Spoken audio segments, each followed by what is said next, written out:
लेकिन आज कहा जा रहा है कि महाराष्ट्र की राजनीति में बड़ा दिल दिखाने का वक्त था, क्योंकि एक तरफ देवेंद्र फडणवीस सामने आए, उन्होंने बड़ा दिल दिखाते हुए कहा कि मैं नहीं, एकनाथ शिंदे मुख्यमंत्री रहेंगे।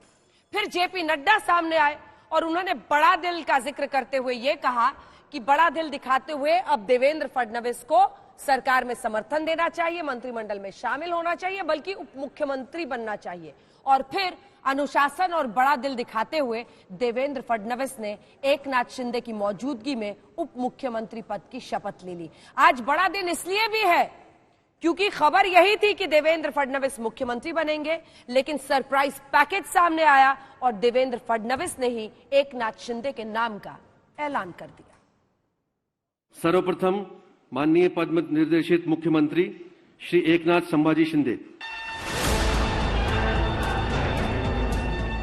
महाराष्ट्र के मुख्यमंत्री के तौर पर एकनाथ शिंदे का शपथ लेना एक बहुत बड़ा सरप्राइज। हिंदू हृदय सम्राट बाळासाहेब ठाकरे, धर्मवीर आनंद दिघे साहेबांच्या आशीर्वादाने मी एकनाथ संभाजी शिंदे ईश्वर साक्ष शपथ घेतो की कायद्याद्वारे स्थापित झाले आहे अशा भारतीय संविधानाबद्दल मी खरी श्रद्धा व निष्ठा बाळगीन। मी भारताची सार्वभौमता व एकात्मता उन्नत राखीन। साल 2019 में जो सपना एकनाथ शिंदे ने देखा वो अब उद्धव ठाकरे से बगावत के बाद ही सच हुआ है। 2.5 साल बाद उद्धव ठाकरे को मुख्यमंत्री की कुर्सी से उतारकर एकनाथ शिंदे महाराष्ट्र के मुख्यमंत्री की शपथ ले रहे हैं।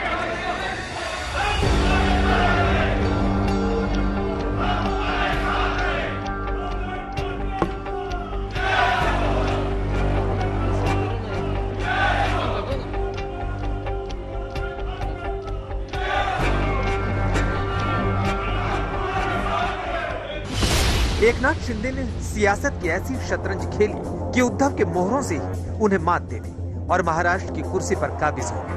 अगले 2.5 साल सत्ता एकनाथ शिंदे की सियासत को सलाम ठोकेगी। 10 दिन से सियासत में सिर्फ और सिर्फ एक ही नाम गूंज रहा है, एकनाथ शिंदे। एक नहीं, 2 नहीं, 3, 4 या 5 भी नहीं, शिवसेना के पूरे 39 विधायकों को एकनाथ शिंदे ने तोड़ दिया और शिवसेना को खाली कर दिया। उद्धव ठाकरे के अरमानों को चकनाचूर कर दिया। संजय राउत की बोलती बंद कर दी।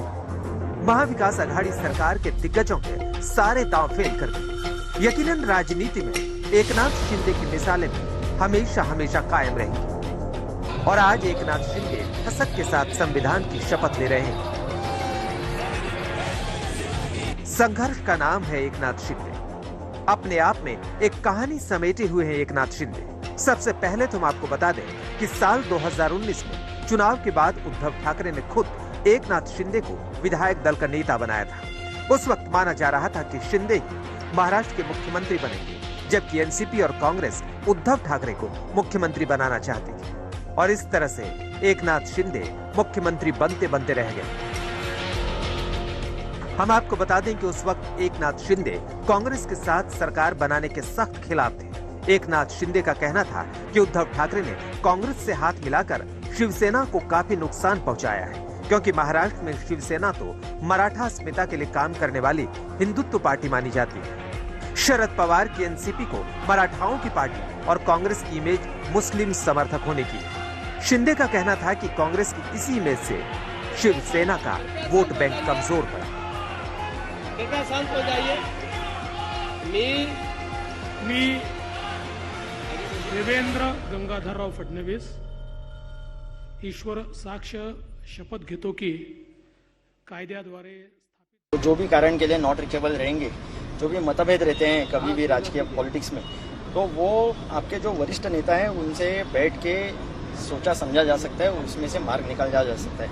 अगर उन्हें कोई भी ऐसी तरीके की परेशानी रहती तो उन्होंने सम्मान्य उद्धव साहब के साथ बात करके इसमें से भी कोई हल निकाल पा सकते थे। ऐसा माना जा रहा है कि जो वर्षा पे मीटिंग हुई उसमें ऐसा ऑफर आया है एकनाथ शिंदे की तरफ से कि उनको डेप्यूटी चीफ मिनिस्टर किया जाए, नहीं तो ये बात आगे सरकार के ऊपर धोखा है। तो आप क्या कहना चाहेंगे? नहीं, मुझे यही परेशानी है कि शिवसेना का ऐसा हुआ है तैयार हुआ है, जो बाला साहब और दिगे साहब के तालीम में तैयार हुआ है, वो कभी खुद के लिए कभी कुछ मांगता नहीं। और ये अगर ऑफर अगर एकनाथ शिंदे जी से आई हुई है तो बहुत ही गलत है, ऐसे मुझे लगता है। ये स्वार्थ कहीं पर दिखाई दे रहा है, ये इस तरीके की भूमिका हो।